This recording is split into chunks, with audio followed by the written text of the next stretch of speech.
दोस्तों, एक चोर जो कि दुनिया की हर ताली को खोल सकता है, लेकिन एक दिन वो घुसता है एक मिलियनेयर के घर में और वहां के साथ कुछ ऐसा होता है जो उसने कभी सपने में भी नहीं सोचा होगा। नेवो नाम का शख्स जो पीछे से एक चोर है, लेकिन वो करता है अपने बॉस के लिए काम। आज जो सका है एक पेंट हाउस में चोरी करना, जहां पर कई सारी कीमती पेंटिंग रखी हुई है, जिसमें से सबसे कीमती पेंटिंग है पूरे $3 मिलियन की, और उसी पेंटिंग को वह चुराने वाला है। अपने प्लान के मुताबिक रात होने पर उस घर में घुस था जो बेहद ही आलीशान था। चारों तरफ बहुत सी पेंटिंग लगी हुई थी, चार्टी फैक्ट थे जिनकी कीमत लाखों में थी। टीमो एक एक करके सारी पेंटिंग को रखना चालू करता है, लेकिन अभी तक वह सबसे महंगी वाली पेंटिंग नहीं मिली थी, जिसके बारे में वह अपने साथी को वॉल्की टॉकी पर बताता है। वह कहता है कि दूसरे कमरे में चेक करो, क्या पता वह वहां पर हो, लेकिन वहां भी उसे कुछ नहीं मिलता और मजबूरन उसे जो कुछ मिला था उसे लेकर वापस आना पड़ेगा। अब उसके साथ ही उसे गेट का कोड बताता है जो वह डाल तो देता है, लेकिन आखिरी समय पर सिस्टम मेल फंक्शन हो जाता है। इस वजह से पूरे घर का सिस्टम खराब हो गया था और तेज तेज आयरन बजना शुरू हो जाता थी। टीम अपने साथी से बार बार पूछता है कि यह क्या हुआ, लेकिन उसके पास कोई जवाब नहीं था और आखिर में वह क्या ही देता है कि मैं अब कुछ नहीं कर सका हूँ, अब हमारे हाथ में कुछ नहीं है, तुम्हें खुद वहाँ से बाहर निकलना पड़ेगा। नियमों को जेल नहीं जाना था। उसका एक परिवार भी है, लेकिन ये उसे चोरी करने से पहले सोचना चाहिए था। उसे समझ नहीं आ रहा था कि वह क्या करे। अब यहाँ उसे वह आयरन की आवाजें बहुत तंग कर रही होती है, इसलिए वह पहले तो उसे तोड़ता है और वापस से गीत के पास जाकर उसे चाकू से तोड़ने की कोशिश करता है, लेकिन यह गीत टूटने का नाम ही नहीं ले रहा था और इसी चक्कर में साइड में लगे हाउस कंट्रोल डिवाइस में कुछ दिक्कत आ जाती है, जिस वजह से पूरे घर का टेम्परेचर बढ़ने लगा है और अब ठंडी हवा की जगह गर्म आना शुरू हो गई थी। धीरे धीरे गर्मी बढ़ती जा रही थी। इन सबसे परेशानों का नीमो चुपचाप एक जगह बैठ जाता, क्योंकि अगर अब कुछ और किया तो ना जानिए घर में क्या क्या होने लगेगा। उसके बाद उसका गला सूखने लगता है तो वह पानी की तलाश में किचन की टैप ओपन करता, लेकिन वह पानी नहीं आ रहा था तो वह फ्रिज ओपन करता है जहां पर कुछ खाने पीने का सामान था, लेकिन पानी की बोतल सिर्फ एक ही थी जिसे वह पूरा पी जाता है और फिर दोबारा से आकर मेन की को खोदने लगता है। लेकिन कुछ देर बाद उसे पता चलता है कि गीत असल में लकड़ी का नहीं बल्कि स्टील का है। अब यह देखकर उसके होश उड़ जाते हैं, इसलिए वह यह काम भी छोड़ देता है और आकर एक बेड पर सो जाता है। योगी घर के मालिक का था, वह सोने की बहुत कोशिश करता, लेकिन उसे नींद ही नहीं आती। अब बीच बीच में वह अपने साथी को कनेक्ट करने की कोशिश भी करता, लेकिन वहां से कोई भी बोल नहीं रहा था क्योंकि सभी उसे छोड़कर चले गए थे। अब वह ऐसा केला यहाँ पर बचा हुआ था। अब अगली सुबह वह सबसे पहले घर में रखे हुए लैंड टाइम फोन को चेक करता, लेकिन वह भी बंद था। इसके बाद वह वहाँ पर जितने भी ड्रॉवर थे उन्हें चेक करता है कि शायद उसे कुछ काम का सामान मिल जाए। इतनी देर में उसे टॉयलेट लग जाती है तो वह करने के लिए चला जाता है, जहाँ पर उसे कुछ फेक फ्रूट रखे हुए मिलते हैं जिन्हें वह विंडो पर खींच के मारता है, क्योंकि पूरा घर साउंड और बुलेट प्रूफ था, जिसमें ये अब नीमा अटक चुका है और इसी दौरान उसे जोर की प्यास भी लग जाती। लेकिन जो पानी उसे कल मिला था वो तो पूरा पी गया। वो स्विमिंग पूल के पास जाता है और उसके पानी को पीने का ट्राई करता है, लेकिन अगर वो पानी पीने लायक होता तो स्विमिंग पूल में क्यों होता। नीमो फौरन उसे मुंह से निकाल देता है क्योंकि वह बहुत ही कड़वा था और अब यहाँ उसे पता चलता है कि उसके शरीर से बड़ी गंदी बदबू आ रही है। वो उसे पानी से खुद को साफ करता है और इसके बाद वो एक्वेरियम के पानी को पीने का ट्राई करता है, लेकिन वो भी बेकार था। देन वो टैप को ऑन करता है, वो भी कुछ नहीं था। या नींबू को गुस्सा आने लगा था और वो इरिटेट होने लगा था, लेकिन आखिर में उसके दिमाग में फ्रीज आती है जिसमें से वो जमे हुए बर्फ को बाहर निकालता और उसे चूसने लगता है, जिसे उसे थोड़ी तौरात मिलती है, लेकिन पूरी प्यास नहीं बुझती। उसके बाद वो सारे बर्फ पिघल जाएंगे और द नियमो क्या करेगा। अब वो घर के सारे फर्नीचर और टेबल को लाकर एक जगह पर इकट्ठा कर देता है, क्योंकि उसके दिमाग में एक आइडिया आया था, क्यों ना वह घर की छत पर जाए और वहां से किसी मदद के लिए पुकारे। लेकिन वहां तक पहुंचना इतना आसान नहीं था, क्योंकि छत बहुत ही ईजी थी और इतना सब ट्राई करने के बाद वह एक बार फिर जाकर उसी हाउस कंट्रोल सिस्टम को चेक करता है। क्या पता शायद घर का टेम्परेचर चेंज हो जाए, लेकिन कोई फायदा नहीं था। अब उसे प्यास के साथ साथ भूख भी लगी थी, तो एक फूड कैन को खोलने की कोशिश करता, लेकिन उसी चक्कर में उसका हाथ पर एक कट लग जाता है जिसे उसे काफी दर्द होता है। बिना उसके दिमाग में फिर से फ्रीज आती तो वह जाकर उसमें बर्फ ढूंढने लगता, लेकिन अब बर्फ पिघल चुकी थी,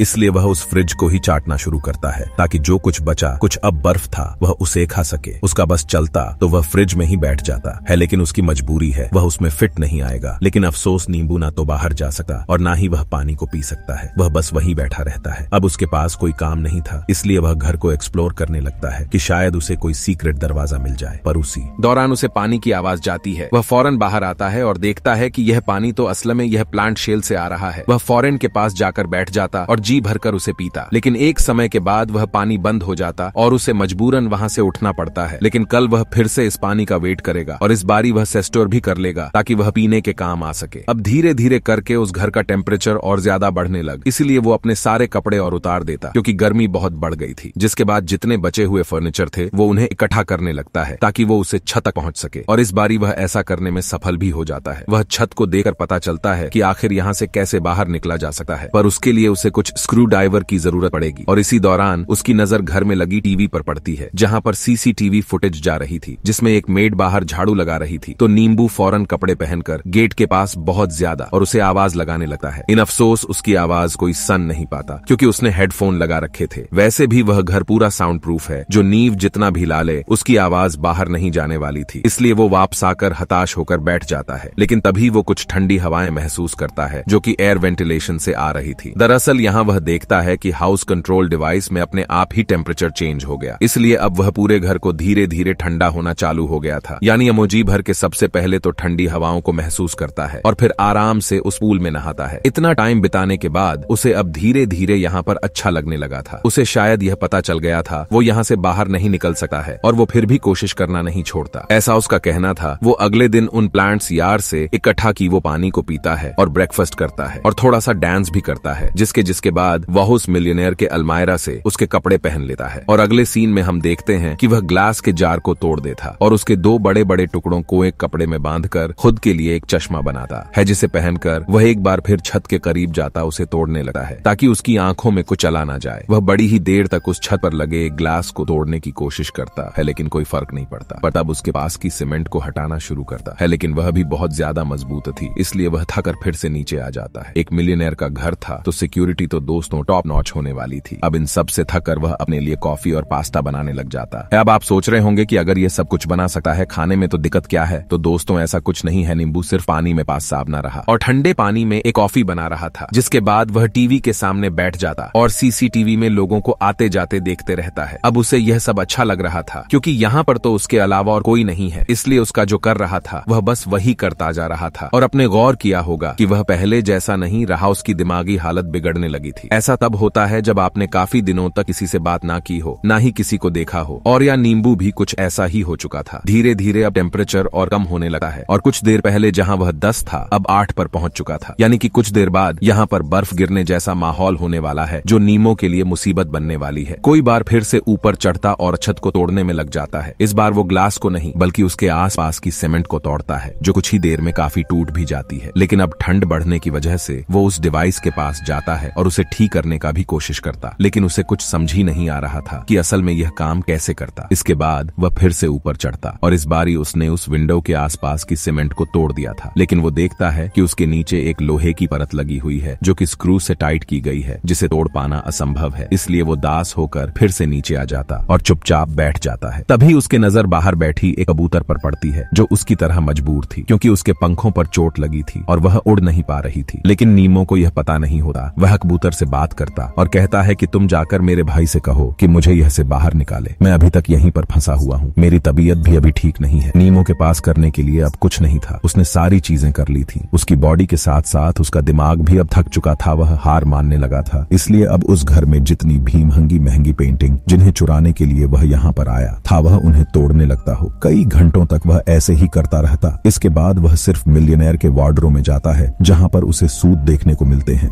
लेकिन तभी उसे अलमायरा के पीछे कुछ सीक्रेट डोर दिखता है। वह सारे कपड़े हटाकर देखता है तो वहाँ पर एक रास्ता था। अब वह धीरे धीरे अंदर जाना शुरू करता और फिर उसे कुछ ऐसा दिख जिससे कि उसके होश उड़ जाते हैं। दरअसल वहाँ पर एक बूढ़े आदमी की लाश पड़ी हुई थी, लेकिन जब वह उसके करीब जाता है तो देखता है कि वह असल में एक डमी था जिसके हटाने पर उसे नीचे कुछ पेपर मिलते हैं जो कि एंशिएंट हिस्ट्री से रिलेटेड थे। इसमें लिखा था कि मैरिज, हेल एंड हेवन। नींबू से पढ़ता है लेकिन उसे कुछ समझ नहीं आता। इसके बाद वहाँ वह लगी एक पेंटिंग भी दिखाई देती है। यह वही पेंटिंग थी जिसे लेने के लिए वह यहाँ पर आया था। यानी कि वह $3 मिलियन वाली पेंटिंग पेरियाओं से ओनर की पेंटिंग भी मिल और वह डमी भी उसी ओनर का था जिसका यह घर था। नियमों को भी यही लगता है कि शायद अब वो यही मारा जाएगा और हम उसी कबूतर को देखते हैं जो कि अब मर चुकी थी। या नियमों का भी कुछ ऐसे ही हाल होने वाला था क्योंकि टेम्परेचर बहुत ज्यादा गिर चुका था। तभी उसे सीसीटीवी में देखता है कि वह मेड अब उसके गेट की बाहर ही बैठी हुई है। तो वह फौरन भागते हुए गेट के पास जाता है और उसे पीटने लगता है, लेकिन हल्की सी भी आवाज बाहर नहीं जाती और वो बहुत ही इरिटेट हो जाता है और चिल्लाने लगता है और वहीं सो जाता है। अगले दिन वो फिर से उस विंडो के पास जाता है और अब उसे आइडिया आता है कि स्क्रू ड्राइवर कैसे बनाया जाए जिसे वो स्क्रू को खोल सके। तो एक लकड़ी से स्क्रू खोलने का टूल बनाता है और उसे खोलने की कोशिश करता है, लेकिन वो नाकामयाब रहता है। वह दोबारा से कोशिश करता और इस बारी वह इस ग्रुप को खोल लेता है, लेकिन अब उसके अंदर इतनी ताकत नहीं बची थी कि वह बाकी क्रू को खोल सके, इसलिए वो नीचे आ जाता है। और यहाँ हम एक और चीज नोटिस करते हैं कि नींबू और पहले जैसा नहीं रहा, वो अब खुद से ही बात करता है, क्योंकि उस पास अब ना तो खाने को कुछ और ना ही पीने को। वहां लगे हुए पेड़ों को भी हिलाता है ताकि कुछ उस समय सैनिकल आए, लेकिन कुछ नहीं आता और आखिर में उसे कुत्ते का खाना ही खाना पड़ता है, जो उसके लिए बेहद ही बुरा था। लेकिन भूख कुछ भी करा सकती है, और एक तो इतनी ऊपर से ठंड, ऊपर से भूख और प्यास, वह पूरी तरह फ्रस्ट्रेट हो चुका था। लेकिन इतनी मुश्किलों के बावजूद उसे बस एक ही ख्याल आ रहा था कि कैसे वह बाहर निकले, इसीलिए वह बाकी स्क्रू को खोलने लगा है। लेकिन इसी बीच उसका पैर फिसल जाता है और वह सीधा नीचे गिरता, या उसके पैर की हड्डी टूट चुकी थी, जो उसके लिए एक और मुसीबत बन गई थी। लेकिन तभी उसे वहां एक पेंटिंग दिखाई देती है जिसमें एक आदमी टेप से बंधा हुआ था। उस पेंटिंग को गिरा देता और कहता है कि तुम्हारी दिक्कत मैं समझ सका हूँ, जाओ, मैंने तुम्हें आजाद कर दिया। अब इसी तरह से कुछ और दिन बीत जाते अब, और न्यू ईयर भी आ जाता है। बाहर धूमधाम से पार्टी चल रही थी, सभी लोग एंजॉय कर रहे थे। ये सब ऊपर से न्यू वो देख रहा था, लेकिन वो यहाँ पर कैद है। तभी उसे कुछ विजन आने लगते हैं, जैसे कि वह मेड उसके पास आ गई है और उसने नीमो को आजाद कर दिया। उसी पर उसकी नजर ऊपर लगे फायर अलार्म पर पड़ती है, जिससे कि उसे एक और आइडिया आता है। अगर वह इस फायर अलार्म को ऑन कर दे तो वह पानी पी सकता है। वह कुछ पेपर्स को इकट्ठा करता हो। अगले दिन जब विंडो से सनलाइट अंदर आती है तो उसकी मदद से वो आग जला देता है और फिर उस पेपर को ले जाकर उस फायर अलार्म के पास रख देता है, जिसे अलार्म बजने लगता है और पूरे घर का शाही सिस्टम ऑन हो जाता है। चारों तरफ साइलेंट बजने लगा है, पानी गिरने लग जाता है। लेकिन यहाँ भी वही होता है जो हर बार होता है, पूरे घर में पानी भर गया था। लेकिन अब बाहर की वो कानो कान खबर तक नहीं थी अंदर क्या हो रहा है। और नीमो को अब समझ आ गया था कि वो गरीबी ठीक था, कम से कम उसके आसपास वाले लोग उसकी फिक्र तो करते थे। ये अमीर लोग जो होते हैं ये अपने में ही मस्त होते हैं, इन्हें कुछ फर्क नहीं पड़ता कि उनके साइड वाला पड़ोसी कैसी हालत में है। अगर ऐसा होता तो आज वो बच जाता। सीन शूट होता है और हम 1.5 महीने बाद का समय देखते, जहाँ पर नींबू अब बहुत ही कमजोर हो चुका है। बाहर बर्फ गिर रही है, मतलब ठंड का मौसम आ चुका है। लेकिन अब नींबू ने सारे स्क्रू को खोल लिया। अब वो बाहर जाने वाला है, लेकिन उससे पहले वो घर की दीवारों पर कुछ बातें लिखता है, जिसमें वो इस घर के मालिक से कहता है कि मैंने आपके पूरे घर को बर्बाद कर दिया, जिसके लिए मैं आपसे माफी मांगता हूँ। लेकिन मैं आपसे कुछ कहना चाहता हूँ, यह घर नहीं, असल में यह एक जेल है। Thank you so much. इसके बाद में पता चलता है कि नींबू ने उस विंडो को पूरा खोल लिया था, जिसकी कुछ देर बाद ही वह वहां से बाहर चला जाता है। अब यहाँ आपको बता दिया जाए कि यह विंडो के आसपास कोई ऐसी जगह नहीं थी जहाँ से वह बाहर जा सके। या तो नियमों ने वहां से कूदने की कोशिश की होगी, अगर ऐसा किया होगा तो वह मारा गया होगा, या फिर उसने वहां से किसी को बुलाने की कोशिश करी होगी और उसकी जान बच गई होगी। आपको क्या लगता है नीचे कमेंट करके जरूर बताएगा। मिलते हैं आपसे अगले वीडियो में। Thank you so much watching.